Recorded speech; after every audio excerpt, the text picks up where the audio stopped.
समस्त सुधीजनों को राधा वल्लभ त्रिपाठी का सादर नमन। भारतीय ज्ञान मीमांसा से संबद्ध भारतीय ज्ञान परंपरा इस शीर्षक से दो अत्यंत महत्वपूर्ण पुस्तकें मेरे सामने हैं। पहली पुस्तक भारतीय ज्ञान परंपरा सातत्य और संवर्धन इस शीर्षक से है। इसका उपशीर्षक बहुत ही साभिप्राय है। भारतीय ज्ञान परंपरा को लेकर के अगणित चर्चाएं हो रही हैं। सर्वत्र भारतीय ज्ञान परंपरा का डिंडिम घोष या नगाड़ा निनाद है, पर उसके जिस पक्ष पर विशेष चर्चा होनी चाहिए कि कॉन्टिन्यूटी और इनरिचमेंट, सातत्य और संवर्धन भारतीय ज्ञान परंपराएं अपना किस रूप में करती आई हैं, उनकी प्रविधियां क्या हैं, किन युक्तियों से वे अपने आप को पोसती रही हैं और सतत बनाए रही हैं। जब हम बार बार कहते हैं कि भारत ने अपनी परंपराओं को, संस्कृति को अटूट बना करके रखा है, तो क्या युक्तियां और क्या परंपराएं, क्या प्रविधियां रही हैं, उन पर बलराम शुक्ल ने विशेष रूप से चर्चा की है। यह बड़ा ही सुपुष्ट ग्रंथ है, उतना ही सुंदर आकर्षक मुद्रण इसका 350 पृष्ठों से अधिक इसका कलेवर है और उन्मोचन ग्रंथमाला में यह अभय दुबे के संपादकत्व में यह ग्रंथ प्रकाशित हुआ है। उन्मोचन ग्रंथमाला में 5 ग्रंथ प्रकाशित हुए हैं और अभय दुबे ने बड़ा परिश्रम किया। पूरी योजना एक बड़ी स्वप्न दृष्टि के अंतर्गत उन्होंने बनाई। एक विराट स्वप्न एक तरह से हम कह सकते हैं बड़ी ग्रंथमाला का, जो कि भारतीय मानस के विउपनिवेशीकरण के लिए कृत संकल्प है। एक जटिल समस्या है भारतीय मानस में उपनिवेशवाद की जड़ें कितनी गहरी हैं कि उनका उत्खनन करके उनको उखाड़ फेंकने का सदुद्योग यदि कोई करता है तो विश्वास करने वाले नहीं मिलेंगे कि ऐसी कोई बात है और उसके लिए कोई लगा हुआ है। समस्या को नहीं समझेंगे, जो उनके भीतर जड़ें घर किए हुए उसको खुद नहीं जानते हैं। और एक व्यक्ति है जो बता रहा है कि आपके भीतर यह बीमारी है, आंतरिक बीमारी है, उसको आदमी नहीं स्वयं पहचानता है। अभय दुबे ने बड़ा यत्न किया। बड़ी बात यह है कि सम्मान उन्होंने कितना किया है। बलराम शुक्ल का ही नाम है सबसे ऊपर। सारी योजना उन्होंने बनाई बड़ी ग्रंथमाला की। इनर कोर में कहीं उन्मोचन ग्रंथमाला के संपादक के रूप में अभय दुबे का नाम है। बधाई के पात्र हैं अभय दुबे। इस पर मैंने पहले भी चर्चा की है इस ग्रंथमाला पर, लेकिन ये किताब जब मेरे सामने है तो मुझे लगा कि इस पर बात थोड़ी और खुल करके हो। बलराम शुक्ल जी हमारे समय के एक श्रेष्ठ विद्वान हैं, उनसे बड़ी उम्मीदें हैं। संस्कृत जगत को, भारतीय जगत को, विश्व को भी उम्मीदें हैं, क्योंकि बड़ा काम वो ईरान में करके आए हैं, बहुभाषाविद हैं। और अभय दुबे ने लंबी सुचिंतित भूमिका लिखी है। इतनी भूमिका लिखने पर तो बड़े मोटे अक्षरों में बाहर नाम जाता है भूमिका लेखक के रूप में। वो इसमें नहीं हुआ है, लेकिन दिखाई पड़ता है कि अभय दुबे ने काम किया है इसके लिए। और अभय दुबे भूमिका में मानते हैं कि अधीनस्थता की वांछनीयता को लेकर एक मौन सहमति भाषा, ज्ञान और संस्कृति के क्षेत्र में रही है। ये तो हम देख रहे हैं, अंग्रेजों की अधीनस्थता स्वीकार्य हो गई और वांछनीय भी हो गई। जिन लोगों ने उपनिवेश बनाया और लूट करके हमारी सामग्री ले गए और अत्याचार भी बहुत किए, वो हमारे लिए बड़े साहब हो गए और वो तो हमारे लिए बहुत कुछ करके गए, वो पूज्य हो गए। ये इसको जो शब्दावली बन रही है उसमें स्वोपनिवेशीकरण कहा गया कि वो हमें उपनिवेश बनाते हैं, लेकिन हम स्वयं अपने आप को उनका उपनिवेश बन करके उनके लिए समर्पित हो गए।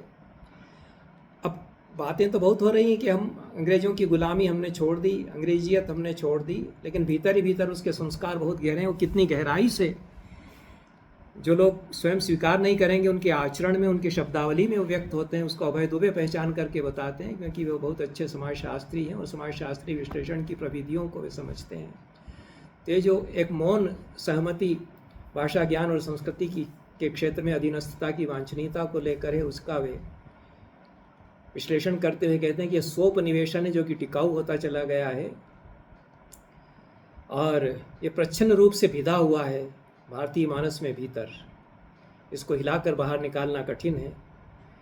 एक सुचिंतित रणनीति उन्मोचन ग्रंथमाला के रूप में इसको पहचानने, इस पर प्रहार करने, इसकी जड़ों को निकालने की ये बनाई गई, जो कि धर्म, भाषा, इतिहास, संस्कृति और दर्शन के क्षेत्रों में सही स्तर पर विमर्श फिर से आरंभ किए जा सकें, इसके लिए एक रणनीति भी प्रस्तुत करती है। और उपनिवेशक स्वयं उपनिवेशित बनता चला जाता है। इसके कई उदाहरण अन्य देशों में भी जिस प्रकार से यह प्रक्रिया हुई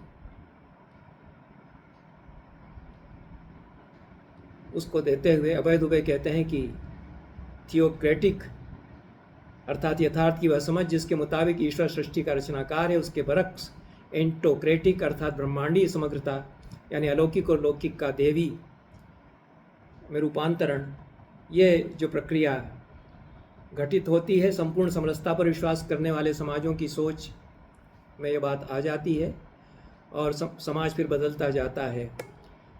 तो उपनिवेशवाद के हस्तक्षेप से एंटोक्रेटिक परंपराएं थियोक्रेटिक होती चली गई हैं, ये सवाल इसमें से उभरता है। भूमिका में अभय दुबे सही कहते हैं कि हजारों साल लंबी और अत्यंत विविध संपन्न ज्ञान परंपरा का बहुत ही सांगोपांग मानचित्र बलराम शुक्ल ने इस किताब में बनाया है। और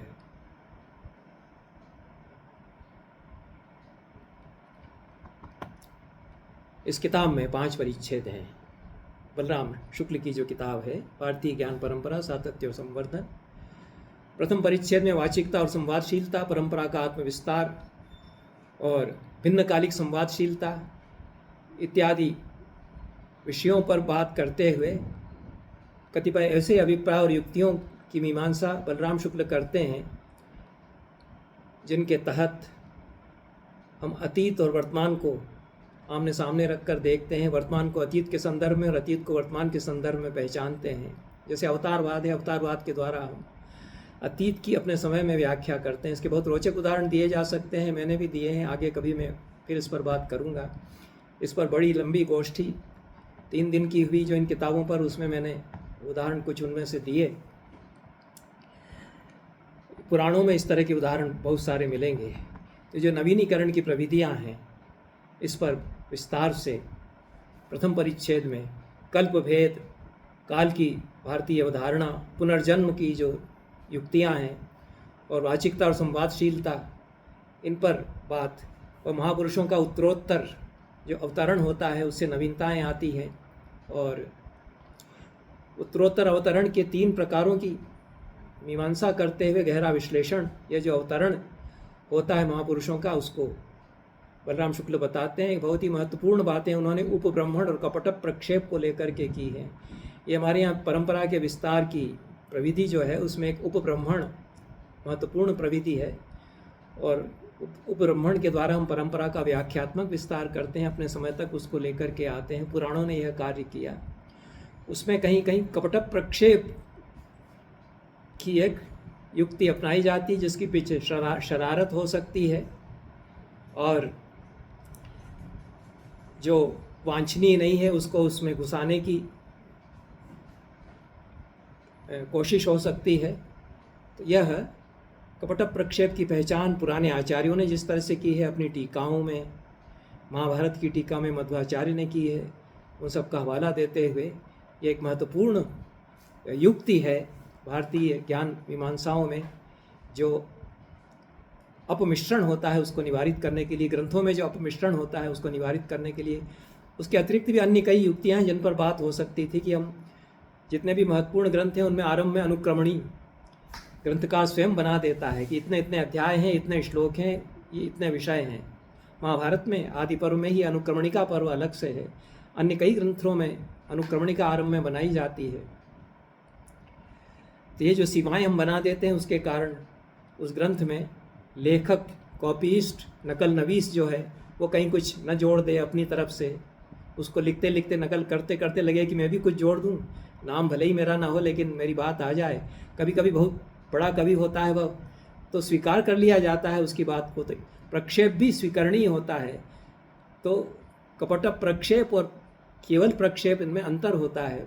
तो इंटरपोलेशन कई बार बहुत अच्छा सुंदर होता है, परंपरा उसको मान्यता दे देती है, लेकिन जानती है कि इंटरपोलेशन या प्रक्षेप है। ये टीकाकार बात करते हैं कि ये तो मूल ग्रंथकार का नहीं है, ये लेखक ने अपनी तरफ से जोड़ा या बाद में किसी ने जोड़ दिया है। ये सब जो युक्तियाँ हैं, उनकी पहचान की जो प्रविधियाँ हैं, पुनर्जन्म का संप्रत्यय और कालबोध को लेकर के महत्वपूर्ण चर्चा बलराम शुक्ल ने इसमें की है। अत्यंत महत्वपूर्ण चर्चा विस्तार से 80 पृष्ठों में लगभग द्वितीय परिच्छेद में उन्होंने ये प्रथम परिच्छेद में ही उन्होंने भारतीय भाषा दर्शन को लेकर के किए, जिसमें भर्तृहरि के भाषा दर्शन पर सारग्राही विवेचन, तात्विक विवेचन उन्होंने किया है, जो कि अत्यंत आवश्यक है आज के उत्तर आधुनिक विमर्श के संदर्भ में। भारत का जो भाषा दर्शन है उसकी पहचान फिर से हो। बलराम शुक्ल इसके अधिकारी विद्वान हैं। द्वितीय परिच्छेद में 80 पृष्ठों में वैदिक काल से लगा करके 21वीं शताब्दी तक संस्कृत साहित्य की प्रमुख धाराओं का, शास्त्र परंपराओं का, काव्य परंपराओं का सारग्राही विवेचन उन्होंने कर दिया है। यह छात्रोपयोगी भी बहुत है यह पुस्तक, और भारतीय ज्ञान मीमांसा के सारे प्रस्थानों को जानने के लिए एकत्र एक कॉन्साइज या सार संक्षिप्त रूप में जानने के लिए यह उपादेय हो गई है द्वितीय परिच्छेद में जितनी सामग्री है उसकी दृष्टि से। और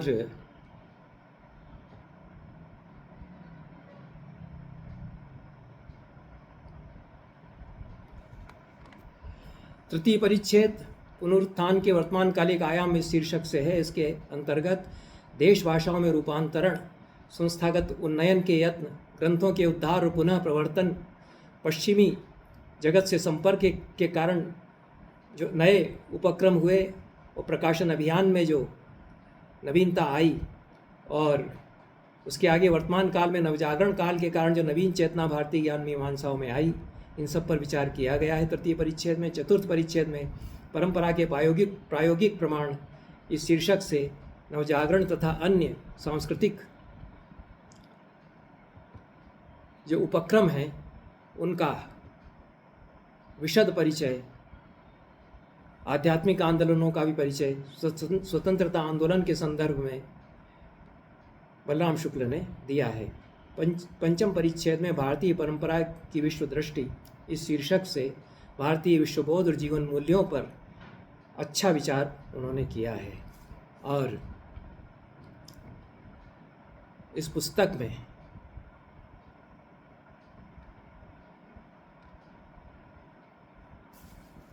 अनुबंध चतुष्टय की बात जोड़ी जा सकती थी, जिस पर अब चर्चा भारतीय ज्ञान मीमांसा के अंतर्गत की जानी चाहिए। यह बात अब उठाई गई है, मैंने भी इस पर वक्तव्य दिए हैं। और हमारी शास्त्र परंपराओं में अनुबंध विचार या अनुबंध चतुष्टय विचार आरंभ में किया जाता है, वह भी उसके सातत्य और संवर्धन में उपकारक होता है। और पुरुषार्थ चतुष्टय पर भी कुछ और चर्चा इसमें की जा सकती थी, किस प्रकार से पुरुषार्थ चतुष्टय का संबंध हमारी ज्ञान मीमांसाओं से है और जो जीवन मूल्य हैं उनसे है। विद्यानिवास जी का एक महत्वपूर्ण व्याख्यान जो प्रसार भारती के लिए उन्होंने दिया था परिशिष्ट के रूप में, इस पुस्तक में दिया गया है, वो पठनीय है और सुचिंतित उन्होंने बात उसमें कही है। पर उस व्याख्यान के प्रतिपाद्य से ससरे तौर पर यदि पढ़ा जाए तो यह भ्रम होता है कि भारतीय ज्ञान मीमांसाएँ, भारतीय परंपराएं आधुनिक अर्थ में इतिहास बुद्धि को नकारती हैं और वे इतिहासातीत होती जाती हैं। इतिहासातीत के भीतर जैसे इतिहास जो आधुनिक अर्थ में है वो पूरी तरह से आवृत हो गया है या नकार दिया गया है, ऐसा इससे आभास होता है। पर मैं इसको सही नहीं मानता, क्योंकि जो मूल परंपरा है वह मानती है कि जो खंड है वह अखंड का ही हिस्सा है। वो खंड से अखंड और अखंड से खंड, साकार से निराकार, निराकार से साकार, तो तात्विक अंतर दोनों में है ही नहीं। तो यह कहना कि एक रेखी समय की तो स्वीकृति ही नहीं है, केवल चक्राकार आवर्ती पुनरावर्ती काल की ही अवधारणा है, यह तो उचित नहीं होगा। इस पर फिर से बात की जानी चाहिए, क्योंकि अभिनवगुप्तपाद शैव दर्शन में काल के कई प्रकार गति की दृष्टि से बताते हैं। उसमें चक्राकार गति है, लेकिन एक रेखीय गति भी है, शंखवलयाकार गति भी है, तरंगाकार गति भी है। काल कई तरह की गतियों में, और हमारे भीतर काल का जो आवर्तन विवर्तन होता है कई प्रकार से काल का बोध हमको होता है। लेकिन एक रेखीय समय तो यथार्थ है, वह तो व्यवहारिक सत्य है, उसका अपलाप कैसे हो सकेगा? सारे धर्मशास्त्र तो एक रेखीय समय पर चलते हैं। गृहस्थाश्रम, ब्रह्मचर्याश्रम के बाद गृहस्थाश्रम आएगा, गृहस्थाश्रम के बाद वानप्रस्थ आएगा, वानप्रस्थाश्रम के बाद संन्यास आएगा। यह तो एक रेखीयता ही हुई। ब्रह्मचारी प्रातः उठ करके ये काम करेगा, उसके बाद ये काम करेगा, प्रथम प्रहर में ये करेगा, द्वितीय प्रहर में ये करेगा। कौटिल्य के अर्थशास्त्र में राजा प्रथम प्रहर में ये करेगा, द्वितीय प्रहर में ये करेगा, अपराह्न में ये करेगा। ये तो सारा एक रेखीय समय ही है। हमारे बहुत सारे शास्त्र एक रेखीय समय से चलेंगे। तो ये जो अखंड बोध है वह खंड बोध को समाहित करके ही चलेगा। खंड के बिना अखंड नहीं होगा, और अखंड से फिर खंड की प्राप्ति हम कर सकते हैं। तो यह जो मम्मट ने अखंड वाक्य से अखंड बोध हो जाता है, इसलिए व्यंजनावृत्ति लक्षणावृत्ति की मान्यता की आवश्यकता नहीं है। ये जो पूर्व पक्ष है उसका उपहास करते हुए यही कहा था कि अविद्या पद पतितैः तैरपि पद पदार्थ कल्पना स्वीकर्तव्या एव। अविद्या ये व्यवहार के संसार में, व्यवहार जगत में जब वे लोग आते हैं, परमार्थ की दृष्टि से ही ये ठीक है। तो परमार्थ जगत तो ऊपर ऊपर है, जो कठोर प्रखर यथार्थ है उसमें तो एक रेखीय समय ही है। उसको छोड़ करके तो नहीं केवल आप अखंड बोध में उपराम कर सकते हैं। भारतीय, पूरी जो भारतीय परंपरा है वह इतिहास को, खंडबोध को, एक रेखीय समय को पूरी तरह से नकारती नहीं है। नहीं तो इस बात को यदि स्वीकार नहीं करेंगे तो एक पक्षीय बोध होगा, और इस पर पुनर्विचार किया जाना चाहिए। यदि कोई बड़े विचारक भी ऐसा कह रहे हैं तो जो संपूर्ण बोध है, समग्र बोध जो है, उसमें खंड का बोध निरस्त नहीं होता है, और व्यवहार जगत में वह बोध बना हुआ है। भाषा विज्ञान की दृष्टि से भी महत्वपूर्ण विचार बलराम शुक्ल जी ने जो किया है, और उसमें उन्होंने भारतीय भारोपीय परिवार की अवधारणा को स्वीकार करके तुलनात्मक भाषा विज्ञान की दृष्टि से जो बातें कही गई हैं उनकी सूचना ग्रहण की है, और मूल भारोपीय भाषा पर भी उन्होंने विचार किया है। इसमें जो बहुत सारा विचार 19वीं शताब्दी के उत्तरार्ध से 20वीं शताब्दी के पूर्वार्ध तक चला हुआ, बाद में निरस्त कर दिया गया। और यह जो प्रोटो इंडो यूरोपियन की कल्पना की गई थी वह कहाँ तक मान्य अब होगी, इस पर प्रश्न चिन्ह उठाए जाते हैं, और इस बात को भी साग्रह इसमें कहा जाना चाहिए था। यह पुस्तक अत्यंत पारदर्शी विवेचन के कारण सुपठनीय यह है, और उतनी ही सुनियोजित रूप में यह तैयार की गई है। दूसरी पुस्तक भारतीय ज्ञान परंपरा शीर्षक से ही है, लेकिन उपशीर्षक वैभव और व्याप्ति उसका है। तो भारतीय ज्ञान परंपरा के वैभव और उसकी व्याप्तियों को ये प्रदर्शित करती है। और दयानिधि मिश्र के संपादन में, दयानिधि मिश्र तथा उदयन मिश्र इन दोनों के संपादन में यह पुस्तक प्रलेख प्रकाशन से प्रकाशित हुई है। 599 रुपया इसका दाम है, और यह